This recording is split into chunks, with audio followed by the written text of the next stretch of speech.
অনেকদিন পর দেখলাম তোমাকে। কলেজে একটু কম যাওয়া হয়। ও, কেমন আছো তুমি? ভালো। তুমি কেমন আছো? আছি ভালোই। দেখছি অনেক হ্যাপি আছো। হুম, অনেক। দেখছো না কত হাসি খুশি আমি। হাসি দিয়ে কি আর মনের কষ্ট লুকানো যায়? হাসির আড়ালে আমি যা দেখছি তা কি অস্বীকার করতে পারবে? কি দেখছো? এই যে দেখছি তোমার মনের ভিতর শত শত স্মৃতির জ্বলন্ত আকার, যা তোমাকে করে রেখেছে আমার পিছু টান। তুমি কিভাবে বুঝলে? আজকে আমাকে দেখার পর অনেক দিন বাদে আমাকে মেসেজ করলে, তাই বুঝলাম আমার জন্য তোমার এখনো অনেক টান। কেন, আমি কি খোঁজ নিতে পারি না তোমার? পারো, কিন্তু এতদিন তো নাওনি।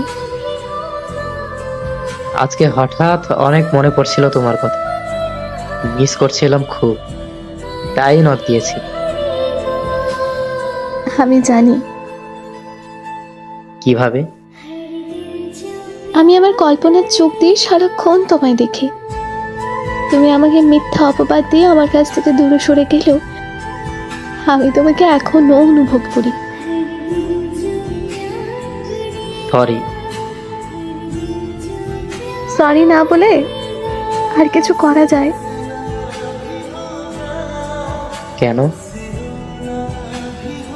কারণ এই সরি শব্দটা আমার সহ্য হয় না, যন্ত্রণা অনুভব হয় আমার। তুমি কি এখনো আমাকে ভালোবাসো?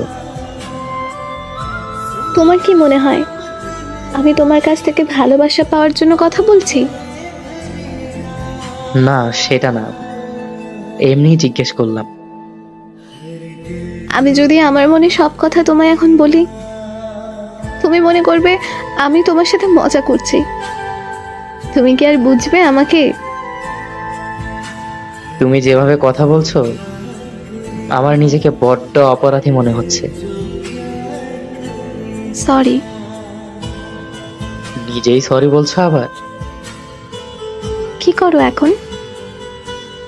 কিছু না। হঠাৎ আজকে কলেজে আসলে কেন? আমি টিসির জন্য গিয়েছিলাম। মানে, কি বলছো এসব? হুম, আমি এই কলেজ ছেড়ে অন্য কলেজে চলে যাচ্ছি। তাহলে আমার কি হবে? কেন? তুমি তো অনেক হাসি খুশি আছো দেখছি, তোমার কি হবে আবার? তুমি না বললে মিথ্যা হাসি দিয়ে মনের ভিতরের কষ্ট লুকানো যায় না?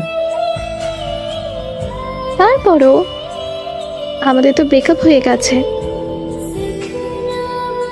সম্পর্কের বিচ্ছেদ হওয়ার পর কি মানুষ তার প্রিয় মানুষের কাছে ফিরে আসে না? আসে, কিন্তু আমাদের পক্ষে তা সম্ভব না। কেন সম্ভব না? তুমি তো বলেছো আমাকে এখনো অনুভব করো। হুম, তুমি আমার মনের মাঝে ছিলে আর এখনো আছো, কিন্তু আমার পক্ষে আগের পুরানো ব্যথা নিয়ে রিলেশন কন্টিনিউ করা সম্ভব না। আমি অনেক বেশি কষ্ট